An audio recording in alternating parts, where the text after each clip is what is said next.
Good evening, good day to you. Thank you for tuning in on this Saturday afternoon. We are coming to you, Butterfly Love.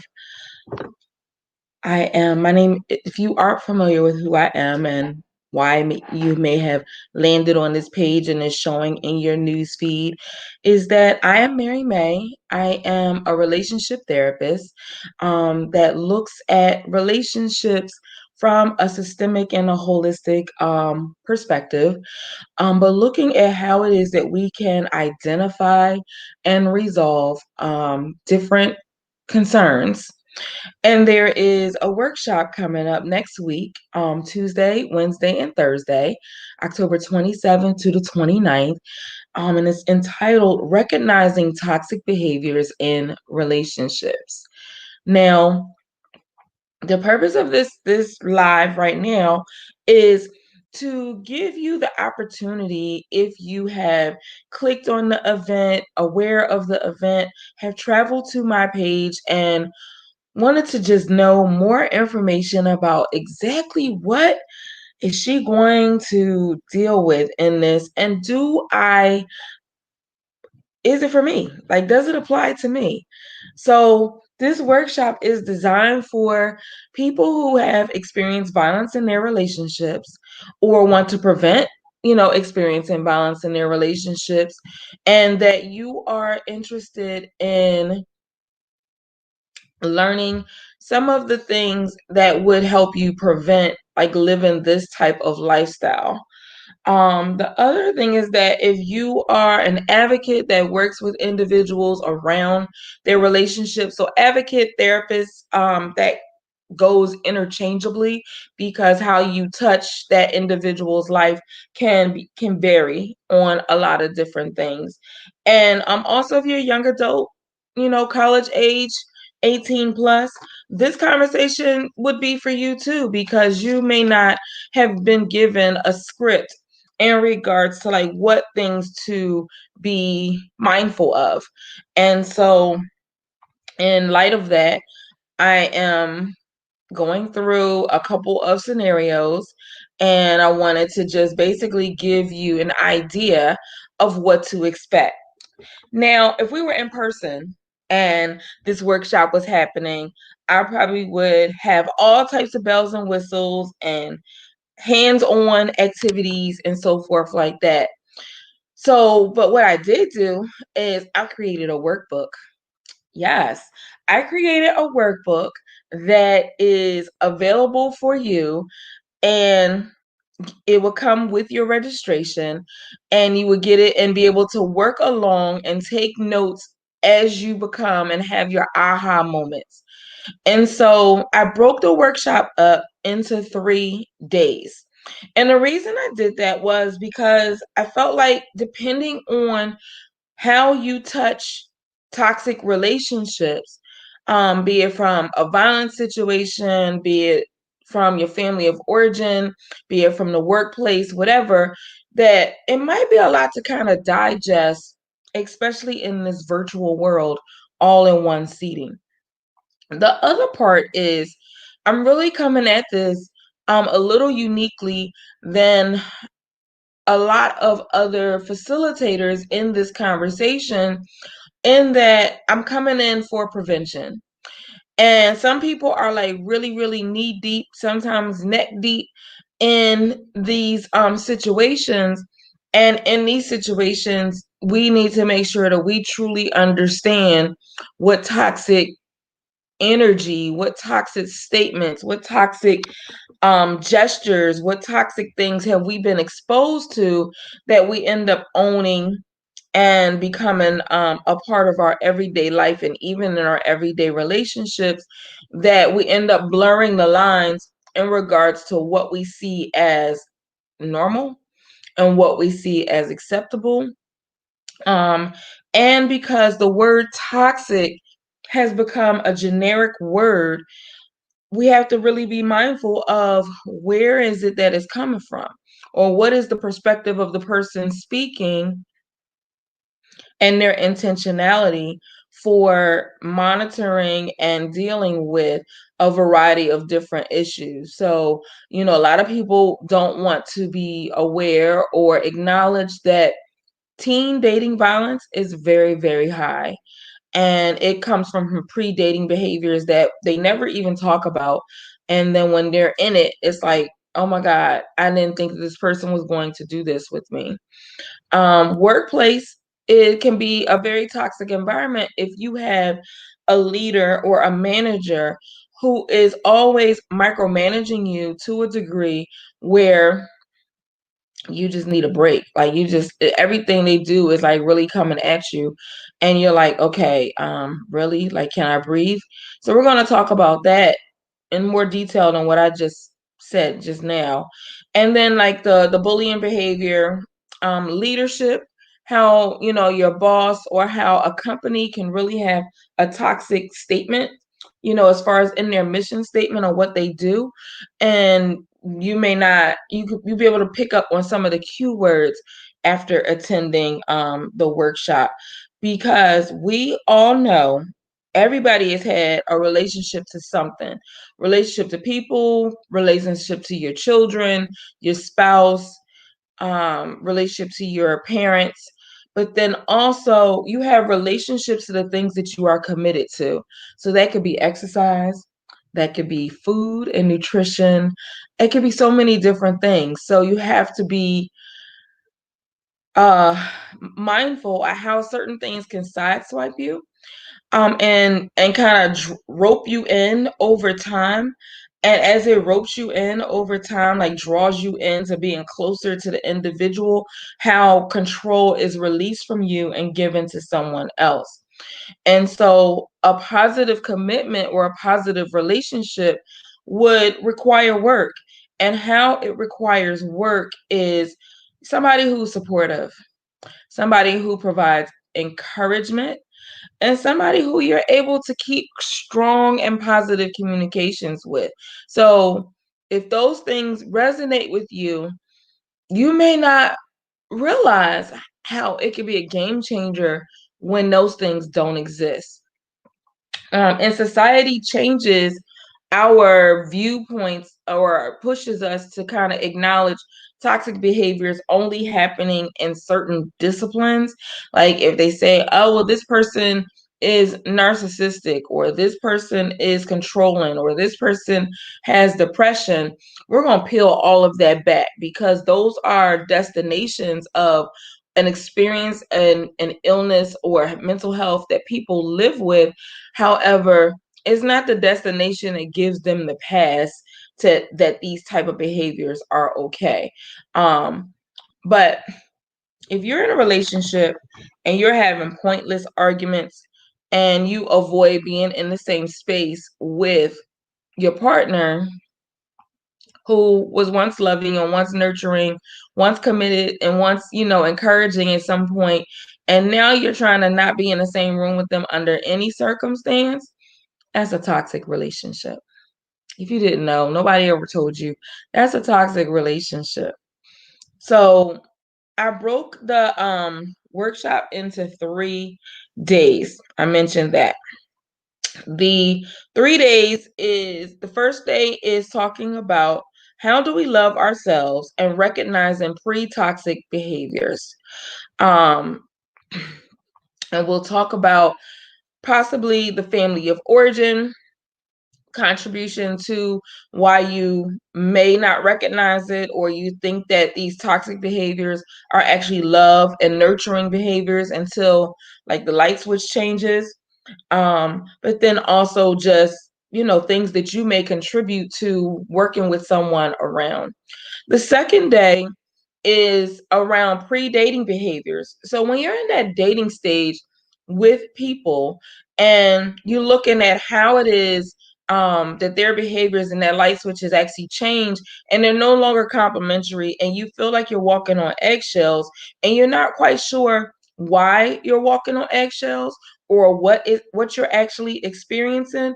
But you know that it's something, and you know that you're very guarded around this particular individual space and saying certain things a certain way because you don't want to make things uneasy. That will be what we will cover on day 2, like that pre-dating and living in and within an insulated toxic relationship. And so we will do activities, do exercises that will help you reveal, if this is connected to you, if you know a family or friend that you would have been like, oh my God, they should have been in this workshop. You will be able to have your workbook, have your resources, and know exactly to what level you can support yourself or support someone else in the absence or in support with someone who can walk you through side by side what we'll cover on day 3. So day 3, we'll be talking about self-management strategies. So is that self-care? It is. But it will be that you have on day 1 talked about family of origin and how do you love yourself and those pre-toxic behaviors. Then day 2, the pre-dating behaviors and like recognizing the signs, recognizing the excuses, looking at medical things that play a part, mental health things that play a part, as well as mental illness that plays a part. And there is a difference between mental health and mental illness. And then so day 3, again, just like the healing and self-management and like knowing where to find your voice and how to find your voice in a way that is benefiting you and yet you're living in a space that serves you well. So you want to make sure that you're living in a space that serves you well and that you get what it is that you need out of the relationship.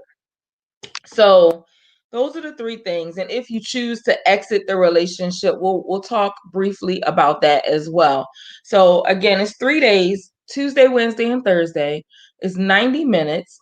It's in the evening, 8 p.m. to 9:30.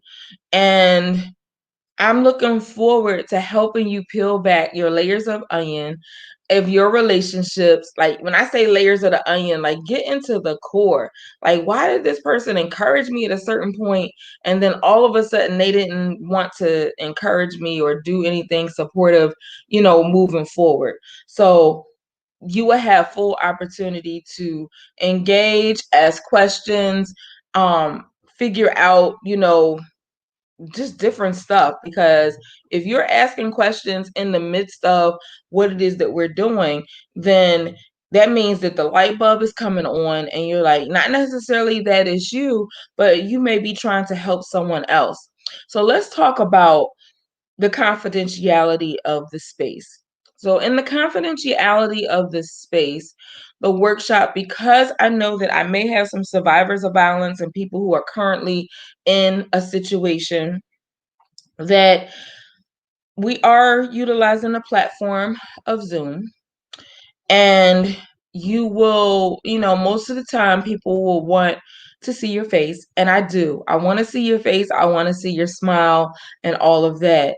But I want you to be, if you need to protect your location, your identity, or anything like that, feel free to do such. But please know on the registration form, I would need to know what what your name, your government name is for just the registration. And if I was to mail something to you, how would I address it in that way? So, and I would only mail something to you if you had registered early for to get the book in person.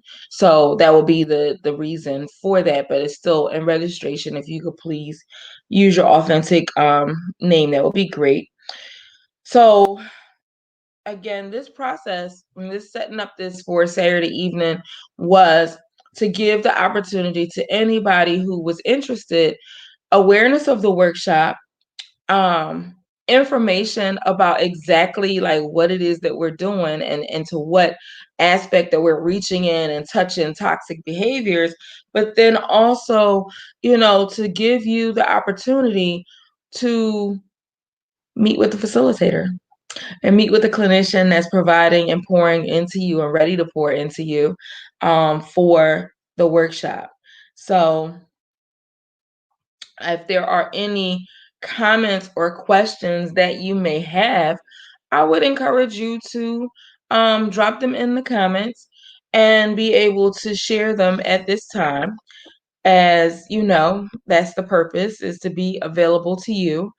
I have placed the registration link on the screen that you could go to my website. One, you can go to my website to learn more about me and how it is that I connect to relationships in the multiple ways in which I do that.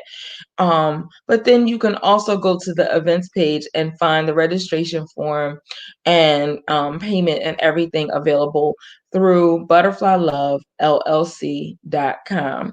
So you can feel free to do that and be able to get probably some more information from there. Why did I select the dates now? I did not have anything planned this particular season for Intimate Partner Abuse and Violence Awareness Month or Teen Dating Violence. And not necessarily that this is strictly for those two conversations, but it's also Bullying Awareness Month. And I just wanted to be able to provide a peel back conversation such that it would be supportive to you. And supportive to you from a broad view, but then being able to pare it down into something that's more realistic and realistic to your everyday interaction. So that would be the reason. So again, it's 3 days. It's October 27th, 28th, and 29th of 2020. The registration, one of the questions is, can you come one day or do you have to do all three? So you are able to register for a 1-day registration at $30. However, it's really recommended, if you can, to attend all 3 days because each part, the Tuesday to Wednesday, builds you up for the whole.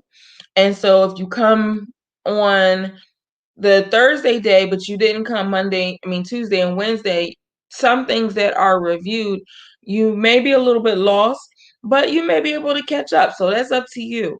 But if you are coming on a per day situation, it's $30, which you'll see that again at the butterflylovellc.com events page. But if you register for the full conference, it's $75. And again, that includes a workbook, a companion workbook. And you will receive the workbook and the link up to 2 hours before the scheduled event in your email that you provide in the registration form. So the registration form is really, really a gatekeeper for keeping information related to all those who participate in this event. So, are there any questions or any other thoughts or things that people wanted to learn more about? I did prepare some notes, and in the notes that I prepared, it kind of goes through a variety of different types of toxic relationships. And so with those different toxic relationships, like it would just give you, like, if you're still on the border and not quite sure if this is the best match for you or that you would benefit from attending this workshop and having the workbook to go along with it, then you would be able to kind of pick from some of the things that I can share that lean into, are you in a toxic relationship or not? So I have about 10 things written down, and I'm going to go through them and not really go through them, but kind of skim over the topic so that you can kind of say, okay, well, I didn't think I was in had toxic energy or toxic relationships, but when you mentioned number 3 or number 4, I kind of was able to connect to that. So again, this is for questions and answers about the upcoming workshop on Tuesday, October the 27th through Thursday, October the 29th, doing 3 days, 90-minute sessions from 8 p.m. to 9:30 p.m.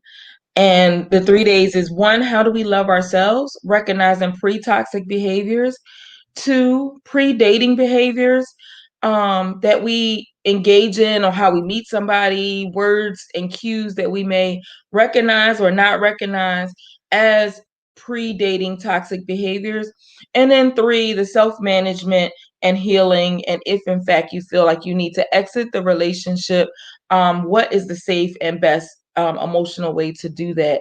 So here's some of the things that a toxic relationship really, really looks like. Um, when your partner does not encourage you or is passionate about the things that you're passionate about. So if you enjoy dance, or you enjoy poetry or knitting or even gardening, and they poke fun at what your activity is, and and don't support it at all, and unable to and you feel like you're unable to pursue it, your pastime, and enjoy, say, even professional goals that you may have, because they minimize it. Oh, that little goal or that little hobby, then that language is toxic energy. Um, if you have flaws, which we all have flaws in some way, shape, or form, right? If you have flaws and your partner is not accepting your flaws, and you're saying, okay, well, let me try to make sure that I do everything right, or I say everything right. Like you're striving for perfectionism. So in striving for perfectionism, um, if you were in a healthy relationship, you wouldn't necessarily have to strive for that, because if you have quirkiness, like in your flaws, it would be an admiration part of your beauty of who you are. And because of that, your partner would have a healthy level of tolerance, just knowing that you are at your happiest state and doing things that you would like to do. So you have that aspect. Then if they become and they start talking about things being less than stellar and less than stellar qualities, that kind of just have you being static in the air, and not, you look for those who are close to you to support things that you're doing. If you're not receiving that, then there's going to be a disconnect. Your brand of crazy. So, as a professional, don't really use that word crazy per se, but I know that it is a socialized word that people deal with stuff on a day-to-day basis. So, um, if it's your brand of crazy, some things are just humor. Like, you just do stuff. You kind of wacky. It's to be funny.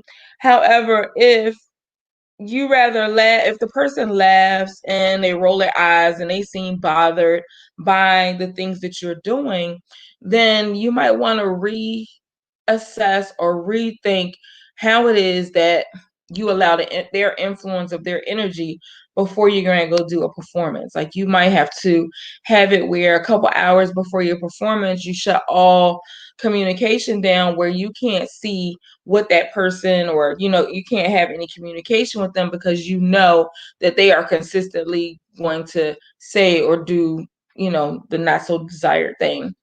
If you lack communication with your partner, that will be another way. When your partner no longer communicates with you, that means that the trust and validation has shifted, and they no longer feel like that they can trust you.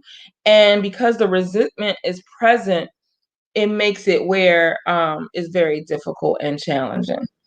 Um, the next thing will be being defensive. If a person you are dealing with or talking to, and when I say these things, I'm speaking from intimate relationships, parent-child relationships, mother-daughter, father-son, you and your workspace, even you and your sports situations and stuff like that.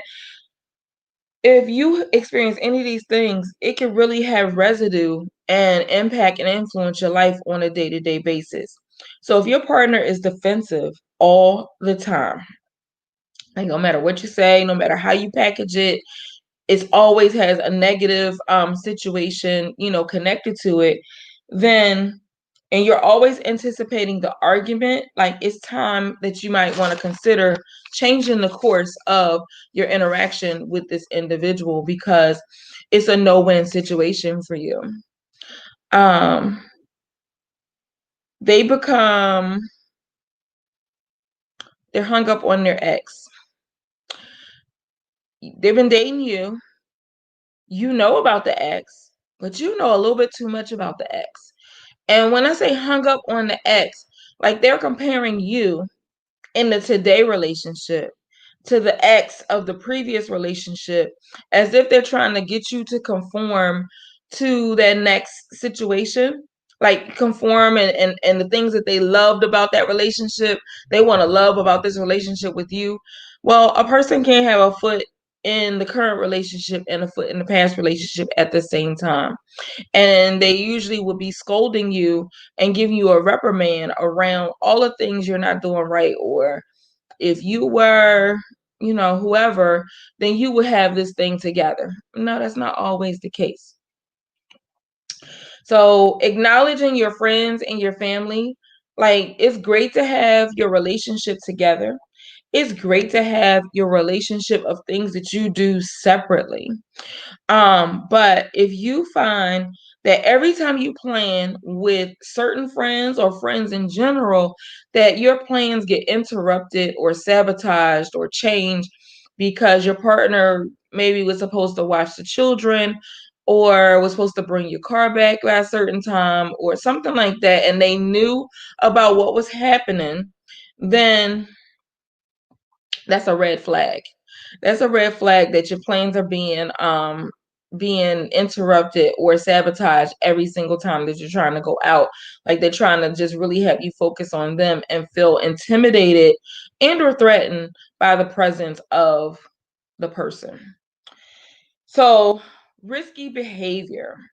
Risky behavior, sometimes we're attracted to bad behavior. Sometimes bad behavior is like a thrill to us to just say, oh my God, we were on, certain streets and we were driving really, really fast and it was really, really fun because it was late at night, or we were going in and out of cars and stuff like that. Person may, smoke very heavy or drink very heavy, driving, like I said, in and out of traffic. Those behaviors are damaging. Like when you maybe in your younger years, it might seem fun and risk-taking type stuff, but you are also getting a glimpse of how erratic a person's behavior can really shift, and how quickly it can do that. Not being truthful. This really should be self-explanatory, because if you're in a relationship with somebody, why wouldn't you want to tell the truth? Um, but if I have something to hide, or if I have deficiencies that I haven't truly like dealt with, then I'm going to project them onto my partner. And in projecting them onto my partner, I'm not going to want them to see me in a certain space. So therefore, my truthfulness begins to change. And then therefore, of course, that leads to the lack of trust, which is the next category. And trust is really the whole foundation of your relationship. So if you think about how, trust, love, nurturing, positive communication, they're all a part of a healthy relationship. So if you don't have the trust, then you basically, lose the continuity or the benefit for being connected to this individual. So when you think about envisioning the future, I hope this stuff is making sense. Because you could really just drop a question in the comments and let me know how you're feeling, what you're thinking. And if you have made your decision, okay, yeah, she's mentioned a couple different things about these toxic relationships that I think that I could really benefit. Again, it's a 3-day conference or 3-day workshop. It's not a conference. 3-day workshop with 90-minute sessions, October the 27th through the 29th, recognizing toxic behaviors in relationships. And I am Mary May, the owner and CEO of Butterfly Love. I am a relationship therapist who has been in practice for over 20 years, and I work with building relationships one conversation at a time, but helping people see what they can't see, helping people see the barriers and the blindfolds that impact their relationships from either noise that they heard growing up that still plays loudly when they're making a decision about their partner, about professional change, and anything like that. But then also the ability to really, really stand in your voice and recognize when violence is really an issue and something that you would benefit from having some prevention. So, again, the 3 days is one, how do you love yourself and recognizing those pre toxic behaviors? Day two would be pre-dating behaviors, like as you're getting to know someone, what are some of the words, some of the behaviors, some of the things that they do that lead you to um probably missing the signs or recognizing, okay, I need to make a plan to get up out of here or change this relationship, stabilize myself in some particular way. And then day three is the self-management, healing, and if in fact you need to make a decision about your relationship, how it is safely able to exit. And safely means emotionally as well as physically. So the getting winding down on these different reasons, and it's like two more that I have left. So the one is, do you have a challenge seeing yourself in the future with your partner? Not necessarily that you're planning for marriage or anything like this, but do you fear going to the upcoming holiday dinner with your mate? Do you fear what if you went to the beach, what things would be like if the beach is your twist? um if you feel panic or fear every time you think of something futuristic, again, not necessarily talking about marriage. I mean, some people may already be in a marriage, but if you, every time you think of something futuristic with this individual, you begin to experience panic and fear about being together, then that is your body's way of letting you know, girl, man, it's time to roll out. Like, I deserve better than this. But you have to make that decision of when that can be activated. Nobody can make that decision for you. And so this workshop is not to make the decision for you, but to pour into you some resources and tools so that you can see it differently.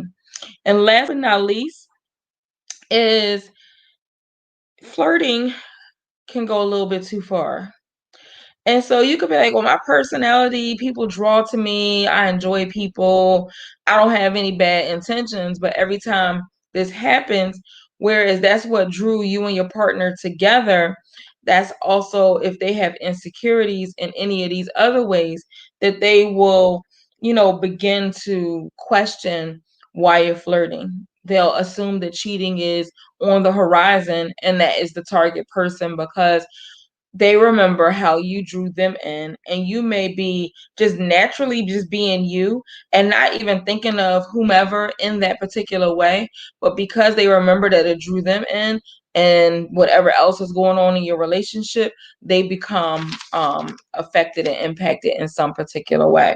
So those are the things that I wanted to list out in regards to just some of the characteristics and what toxic behaviors look like.